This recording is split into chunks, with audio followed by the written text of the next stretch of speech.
안녕하십니까. 오늘은 오늘뿐만 아니라 오늘부터 약 3시간 혹은 4시간 동안은 프랑스 예술을 벗어나서 현대 예술, 특히 미술 쪽으로 현대 미술은 어떻게 전개되어 있나, 이거를 공부하도록 하겠습니다. 사실 여러분들은 대전 같으면 대전 시립미술관, 그리고 이응로미술관, 그리고 대흥동에 있는 수많은 갤러리들을 자주 드나들어야지 돼요. 그래야지 안목이 생기고 미술 작품을 감상할 수 있는 능력이 커집니다. 처음에는 어리둥절하고 저것이 무슨 예술 작품인가 뭐 이런 생각이 드는데, 자꾸 체험하면 체험할수록 나름대로의 안목이 생기는 법이에요. 이런 음악도 마찬가지고 오페라 뭐 다 마찬가지인데, 이 책상에서 책으로 하는 공부가 아니거든요. 그런 것들은 여러분들이 직접 보고 듣고 느끼고 냄새 맡으면서 여러분들의 그 문화적 역량을 키워가야지 됩니다. 그런 의미에서 지금은 이제 참 코로나 사태 때문에 문제인데, 각 도시에서 이제 비엔날레 같은 것도 하고, 청주는 청주대로, 대전은 대전대로 여러 가지 그 예술 활동을 많이 해요. 여러분들은 물론 전공 공부도 열심히 해야 되지만 틈틈이 시간을 내서 그런 전시회나 연주회나 예술의 전당, 그렇죠. 또 대흥동에 있는 수많은 갤러리들을 그 구경하는데 항상 공짜입니다. 무료예요. 또 시청에도 전시관이 있죠. 또 MBC, KBS, TJB 전부 다 그 홀에서 전시를 자주 해요. 그런데 드나들면서 감상을 잘할 수 있도록 하기 위해서 도대체 현대예술을 어떻게 접해야 되는가, 또 지난번에 우리가 공부할 적에 인상파에서부터 그 사실은 2차 대전 전까지 그 근대미술이죠. 근현대미술을 그냥 후루룩 그냥 빠르게 훑으면서 지나갔는데, 그거를 하나하나 최근 그 현대예술에 대해서 공부를 하면은 여러분들이 앞으로 감상하는 데 도움이 될 거예요. 자, 그러면 우선 여러분들 화면이 보이죠? 이 화면은 이게 그 데미안 허스트라는 작가인데, 이 백금 해골, 해골이잖아요. 그때 이걸 백금으로 틀을 만들었어요. 이게 백금입니다. 거기에다가 이 다이아몬드를 약 8,600개를 붙였어요. 8,600개의 다이아몬드를 붙여가지고 신의 사랑을 위하여 라는 제목을 붙인 작품인데 어떻습니까, 여러분들?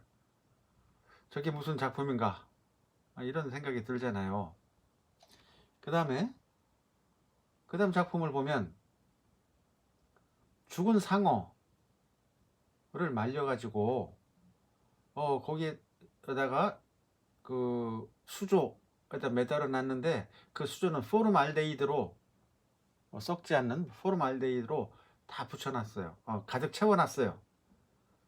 그리고 죽음의 육체적 불가능성, 이런 제목을 붙였단 말입니다. 자, 이게 이제 현대 예술의 단면인데, 아까 이 해골 틀에다가 다이아몬드를 붙인 거, 이거는 2007년 작품이고, 이 상어를 포름알데히드에다 담궈 놓은 거는 이제 1991년 작품인데, 이런 작품을 대했을 때 사실 조영남이 문제도 많지만 상당히 나름대로 그 예술 철학을 갖고 있는 사람이에요. 이 현대인도 못 알아먹을 현대미술, 이걸 어떻게 해석해야 되느냐. 아까 데미안 허스트 신의 사랑을 위하여, 해골 백금틀에다가 8,600여 개의 다이아몬드. 그래서 이 사람이 주장하는 것은 죽음과 사치, 인간의 욕망과 숙명적인 죽음. 아무리 그 다이아몬드가 많이 있고 백금 틀로 이렇게 만들어도 인간은 죽는다. 죽은 해골에 백금이든 다이아몬드든 그게 무슨 상관이냐. 너무 그 사치하지 마라. 이런 의미를 담는 거예요. 그 다음에 살아있는 자의 마음속에 있는 죽음의 육체적 불가능성이라는 제목의 그 죽은 상어하고 포름알데히드. 죽었는데 포름알데히드로 썩지 않게 암만 보관을 한들 그건 죽어 있는 거잖아요. 근데 저 죽어 있는 것이 그 지금 보는 관객은 살아있단 말입니다. 살아있는 자한테 잘 와닿질 않아. 자기는 절대 그 옛날 그 이집트 왕들이 죽지 않으려고 미이라 거대한 무덤도 세우고 그렇게 해봤지만 다 소용없는 거잖아요. 그런 거지 말하자면. 그런 거를 보기 좋으면 좋은 거고 보기 싫으면 그냥 싫은 거다. 저건 내 마음에 안 드네. 감탄할 수 있다면 그게 최고다. 사실은 거기에서 어떤 의미를 찾으려고 하지 말고 그냥 느낌만 느낄 수 있으면 사실은 되는 거예요. 자, 이 듀샹의 셈에 대해서도 나중에 공부를 다시 한번 할 텐데 남자의 소변기를 거꾸로 세워놓은 거예요. 이렇게 소변이 이리 떨어지는 거지. 여기 파이프가 있고 이 듀샹이라는 사람이 이거를 셈이라는 제목으로 1917년에 뉴욕 앵데빵덩 데빵덩 하면은 어디에 매달려 있는 종속된 이런 말이고 앵데빵덩 하면은 독립이라는 말이에요. 인디펜던스 하고 어원이 같이. 앵데빵덩 전에 말하자면 독자성을 추구하는 그런 미술 전람회에 이 작품을 냈죠. 이 셈이라는 작품으로부터 현대미술이 모태가 되고 신인상주의고 나비파, 입체주의 등의 모체가 됐다. 이렇게 이야기를 합니다.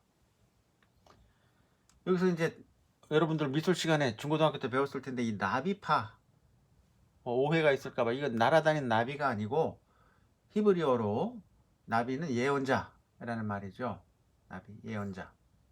그래서 고갱의 영향을 받은 작가들 중심으로 세루지에 베르나가, 뷔아가, 버나가, 느니 뭐 이런 사람들이 이 나비파를 이루었다. 이 앞에 셈이라는 작품에서 여기 글자가 보인단 말입니다. 이 글자는 화장실용품 회사 사장 이름 아주 익살스럽게 그렇게 해놓은 거죠. 그러면서 레디메이드 이미 기존에 만들어진 것도 거기서 용도성을 빼버리고 하나의 대상으로서 오브제라고 그래요. 오브제로서 관찰할 수 있으면 그게 미술이 되는 거다. 이렇게 듀샹은 이야기를 합니다. 거기로부터 현대미술이 시작된다고 사람들이 이야기를 해요. 이 듀샹의 셈에 대해서는 나중에 워낙 중요한 작품이기 때문에 다시 한번 공부할 기회가 있을 겁니다. 자, 블루 다이아몬드 이게 얼마입니까? 1180만 달러예요. 1180만 달러. 이런 작품들이 있어요. 콘스 1750만 달러. 자, 현대미술에서 의외성, 이미지네이션, 상상력을 요구하는 거예요. 우리나라 이우환이라는 작가가 있는데 이 사람은 점으로 화면을 완성해요. 이렇게 점 하나짜리도 있고 점 2개짜리도 있고 붓으로 2번 타치하는 거죠. 2번 타치하는 거. 이게 4개짜리도 있고 이렇게 하나짜리도 있고 이 이우환이라는 작가의 조웅이라는 건데 점 하나가 17억 원대다. 그리는데 2분 그게 다인가? 이 사람은 이우환이라는 작가는 초기에는 설치미술을 그리다가 후기에는 추상화를 그렸다. 추상화도 시기에 따라 점과 선, 바람에 이어 조음과 대화 시리즈로 변모했다. 최근 선보이고 있는 작품이 조음과 대화 시리즈다. 하얀 캔버스 위에 점 한 개. 아무것도 말해주지 않는 푸른빛의 점. 그런데 수억 원을 호가한다. 벨기에산 3배 캔버스에다가 또 흰색 안료를 4번 칠해 만들어요. 캔버스를. 벽보다 튼튼하고 강한 느낌을 줘. 안료는 돌가루와 유성안료, 접착제 등을 섞어서 단색 속에 다양한 색감이 자연스럽게 녹아들어서 사실은 단색으로 만들지만 거기에 여러가지 물감을 섞으면서 고민의 고민을 계속한다. 자연스럽게 사람들에게 파장을 일으킬 수 있는 색깔이 뭔가 하고 그 색깔을 찾는 작업을 한다. 또 점을 아무 데나 찍는 것 같지만 구도를 위해서 수십 번씩 측량을 계속한다. 뭐 설명이 되어 있어요. 그 다음에 김창렬이라는 물방울 작가가 있어요. 여기 물방울이 5개인데 여기는 그 자기가 그린 물방울 그림 앞에서 찍은 사진이죠. 물방울 2개짜리도 있고 이렇게 5개짜리 정말 보석 같죠. 제주도에 이 사람 미술관이 있습니다. 물방울 화가 김창렬. 너절하지 않은 화가로 기억되고 싶다. 있으나마나 한 것은 너절한 것이 아닌가. 1971년 파리 외곽의 마국간에서 생활하던 김창렬 화백은 이른 아침 세수를 하려고 대야에 물을 받다가 흘러내려 캔버스에 크고 작은 물방울이 튀었다. 캔버스 뒷면에 뿌려진 그 물방울들이 빛을 받아 영롱하게 빛이 나는 그림으로 보였다. 그때부터 시작하게 됐다고 물방울 작업의 계기를 회상합니다. 서양 미술의 재료를 통해 동양적인 사고를 표현한 작가다. 물방울은 불교의 공과 도교의 무와 상통한다. 작품 세계의 정체성을 정립한 가장 중요한 시기는 그가 뉴욕에 머물렀던 1965년부터 69년 사이이다. 팝아트가 유행하고 팝아트에 대해서도 좀 이따 공부할 거예요. 하이퍼 리얼리즘이 두각을 드러내던 초기 1960년대 말 그는 서정적 추상으로 작품 정체성의 방향을 잡는다. 천자문을 비롯해 한적 등의 글자들은 화면의 구성적인 요체다. 그랬어요. 자, 우리 추상화가 몬드리안. 이 몬드리안이 아무것도 아니게 이렇게 면을 잘라가지고 색칠해 놓은 거. 사실은 이 그림으로 인해서 현대에 얼마나 많은 영향을 줬나 몰라요. 수많은 의상들, 커튼, 여러 군데 이 몬드리안의 작품이 다 녹아 들어가 있죠. 특히 BTS의 그 비디오를 보면 이런 그 유명 화가들의 작품들이 알게 모르게 거기에 많이 녹아 들어가 있어요. 또 많은 문학 작품도 들어있고 BTS의 봄날 같은 거, DNA 같은 거 이런 것들은 그 비디오를 보다 보면 비디오 영상을 보다 보면 여러분들이 현대미술을 알면 저게 현대미술 어떤 예전에 봤던 작품이 들어가 있구나 하는 걸 느끼게 된단 말이에요. 전 세계 청년들이 열광하는 거는 그런 것들이 주는 아주 품격 있는 감동.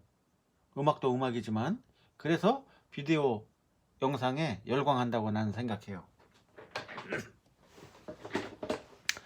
차 한잔 마시겠습니다. 이 차가 목련차예요. 목련차. 목련 꽃봉오리 일 때 따가지고 말려서 뜨거운 물을 부어서 마시면 정말 향기로운 목련 냄새가 납니다. 여러분들한테도 이 목련 향기를 전해줄 수 있다면 참 좋겠는데 아직 그런 기술은 없죠. 자, 몬드리안의 그림들을 우선 봅시다.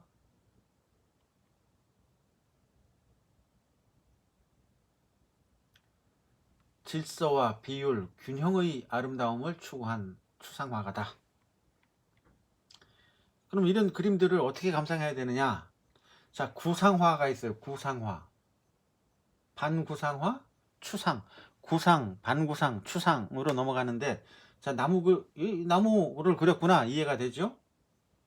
이거를 이렇게 반구상으로, 이거 아직도 나무 같아요. 밑에를 보세요. 이렇게 이거를 분해한단 말입니다. 그리고 이 분해한 거를 더 분해해. 그러면 추상화가 되는 거예요. 잘 보이죠? 안 보이면 이렇게 확대해서 보세요. 그렇게 이 추상화가 만들어지는 거죠. 이 추상화는 아무렇게나 걸으면 된다고 할지도 모르는데 그렇지 않아요. 위에 있는 거는 몬드리안 그림을 거꾸로 걸은 거고, 아래에 있는 거는 이제 똑바로 놓은 거예요. 자, 위에 있는 거하고 아래에 있는 거하고, 이 작가가 위아래를 아무 생각 없이 그리는 게 아니잖아요.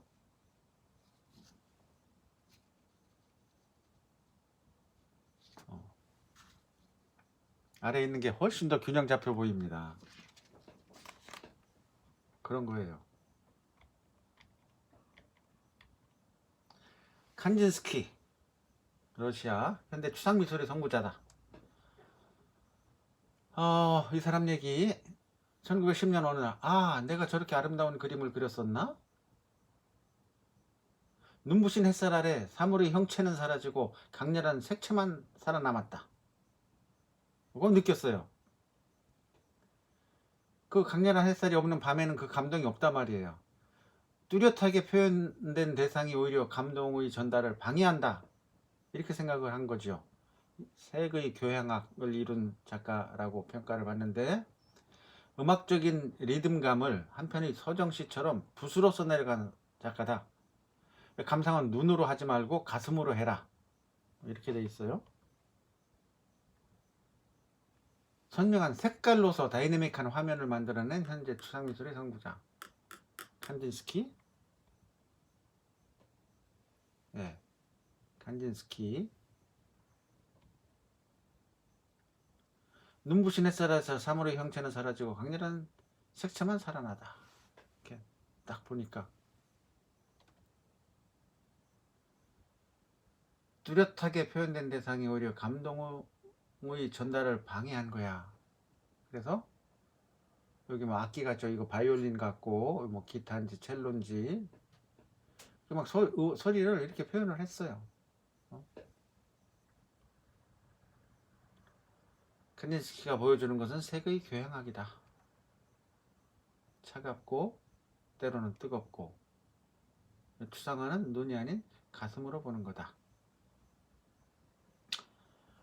자, 메타모포즈라는 말이 있어요. 메타모포즈. 명사형 메타모포시스는 변태. 변태는 완전 변태, 불완전 변태, 괴변태, 무변태. 올챙이가 개구리가 되는 그런 변태. 확 바뀌는 거죠. 변태는 동물이 정상적인 성장 과정에 있어서 매우 짧은 기간 동안에 크게 형태를 바꾸는 것이다. 알, 애벌레, 번데기, 나비. 그래서 개구리를 보면서 개구리알 생각하기 힘들고, 거기서 올챙이 생각하기 힘들죠. 그러나 이게 한 일생을 살아가는 맥락이란 말입니다.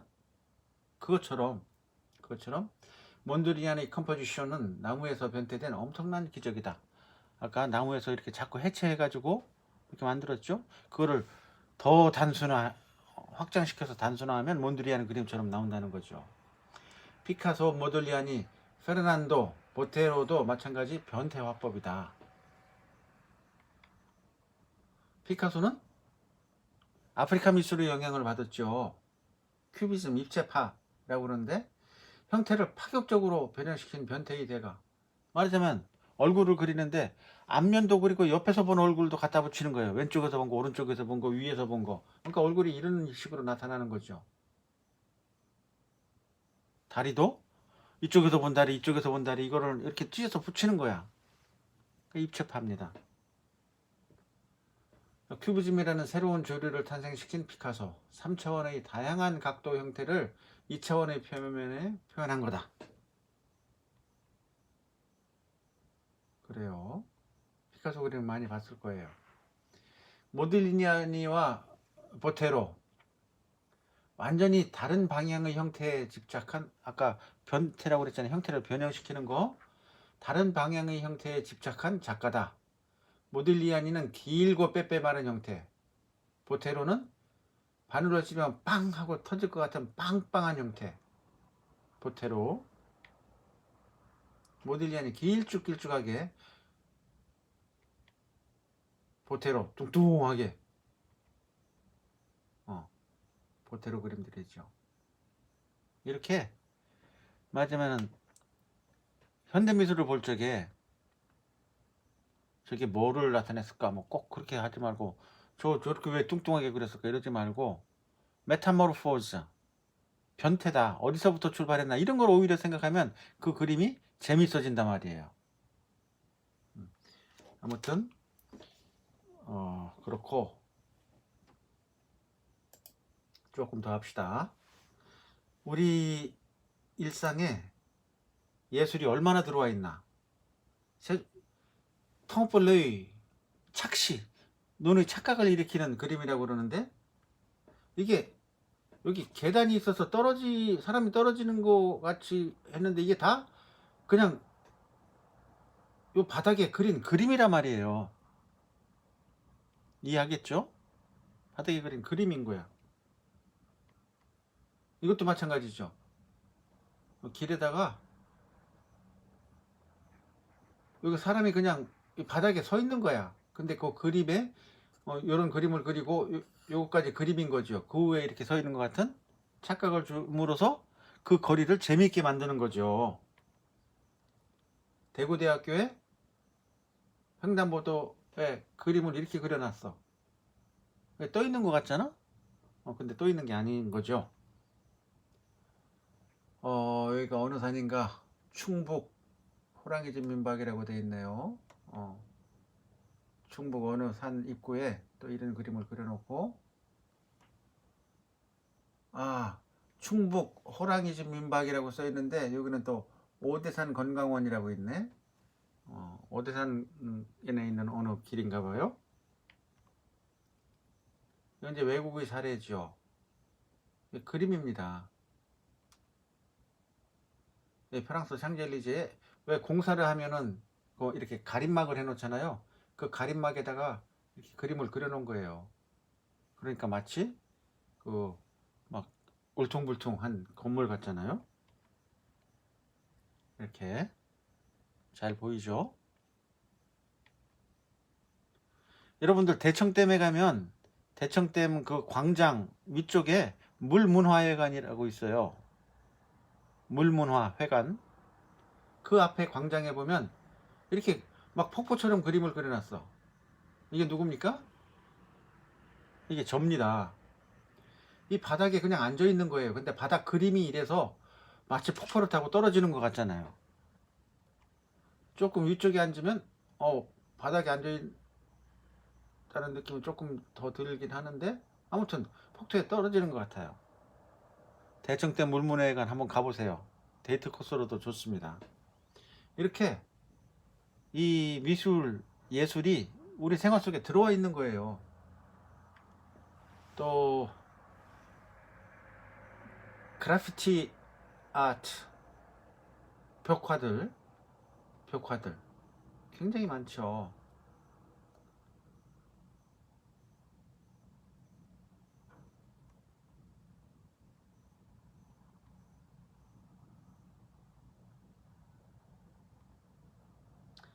영국의 뱅크시라는 화가는 이 벽화의 화가로 유명한데, 이것도 다 그림인 거예요. 이것조차도 들추어내는 듯한 그림.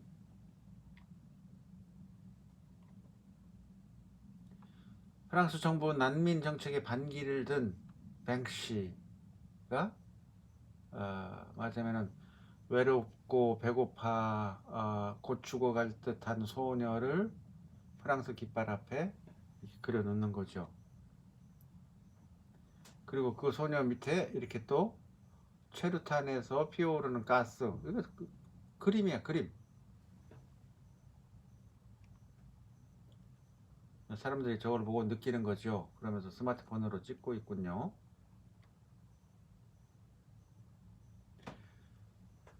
80년대 우리나라 대학에서 매일 데모를 할 때 막 체류탄을 던지고 돌멩이를 던지고 했잖아요.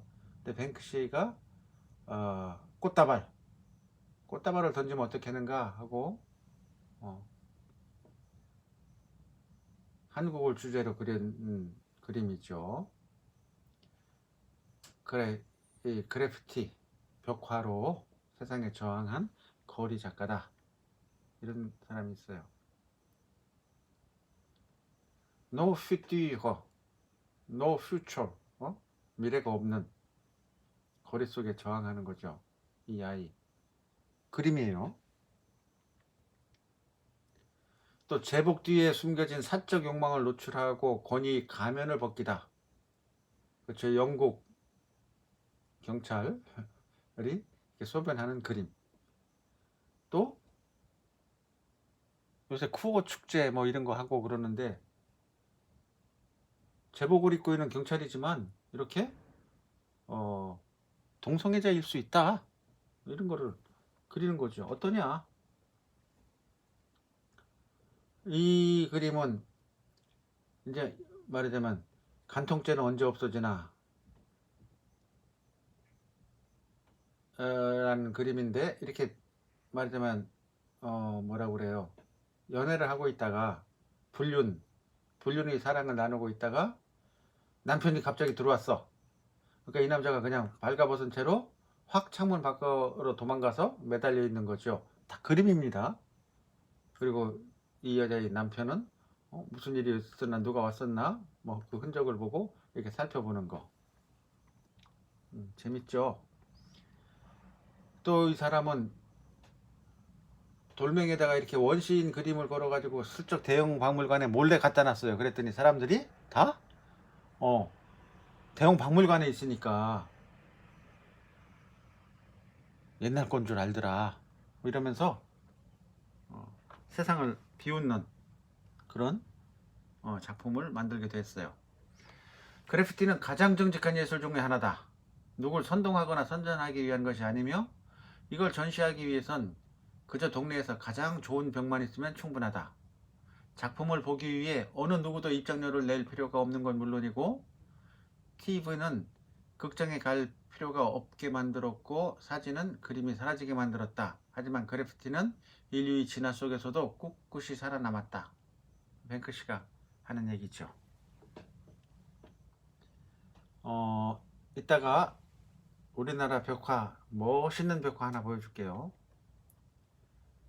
그런데 이제 홍대 벽화거리는 어떨까? 기회가 되면 여러분들이 홍대 앞에 한번 가보기를 바랍니다. 그 다음에 거리 가구라는 말이 있는데 스트리트 퍼니처. 여러분 이 가로등을 보세요. 우리 학교에도 가로등이 있고 대전시에도 가로등이 있는데 그 가로등이 어떤가? 프랑스의 가로등입니다. 가로등이 예술이에요. 가로등.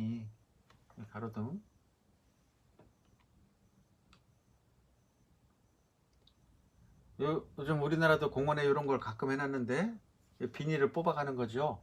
개똥 치우라고 비닐을 준비해오지 않은 사람은 여기서 비닐을 뽑아서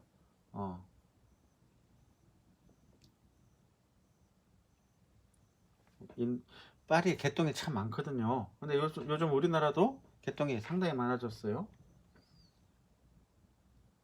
가로등. 이건 뭐냐면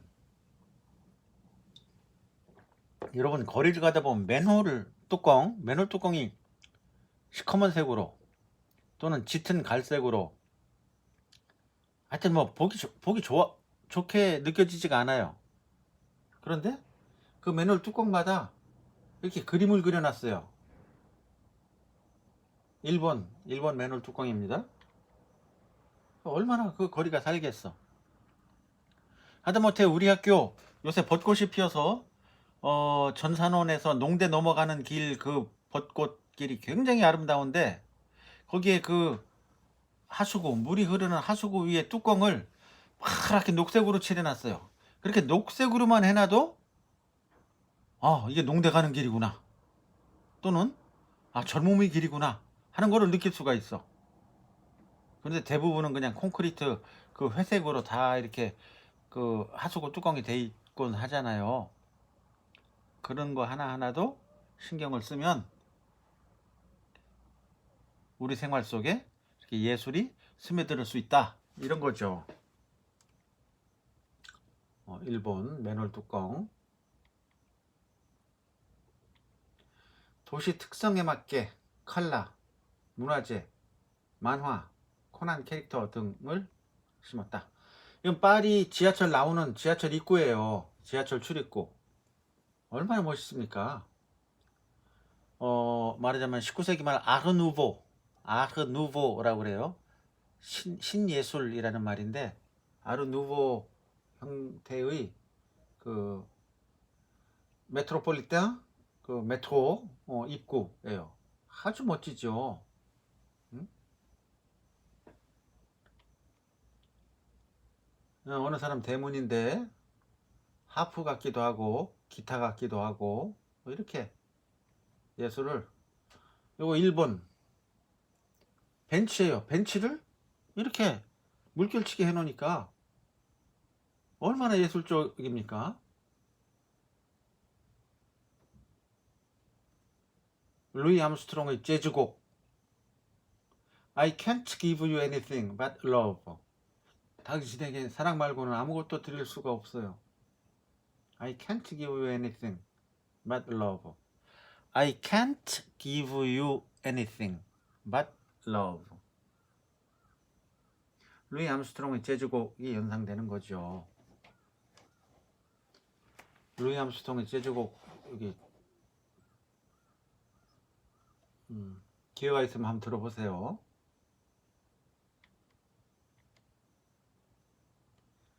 이거는 서울입니다. 서울의 숨소리. 이것도 의자예요.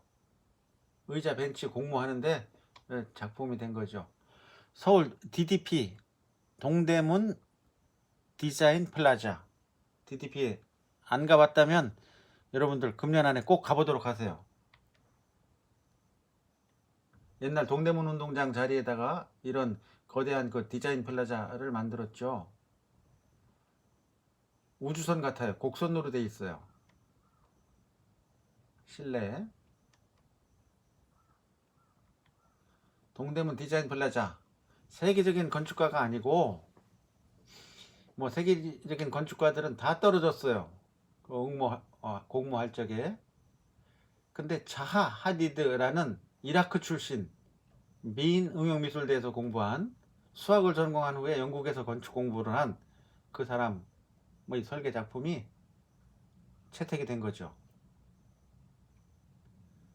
이 사람은 1994년 43살의 나이에 비트라 가구 회사의 소방서, 현대건축의 걸작으로 알려져 있는데, 그러면서 이제 세계적인 반열에 들기 시작했고 유선형 선이 특징이다, 그렇게 돼 있어요. 이 사람 작품.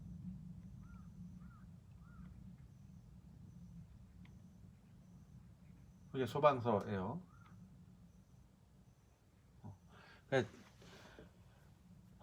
지금 서울에 코로나가 많이 발생하긴 하는데, 그게 좀 잠잠해지면 그 친구들끼리 DDP 한번 가서 그 거리 음식도 먹어보고, 옆에 있는 그 동대문 옆에 산성도 올라가 보고, 이 동대문 디자인 플라자 내부도 구경하고 그렇게 하기를 바랍니다. 오늘 수업 여기까지 하겠습니다. 수고했습니다.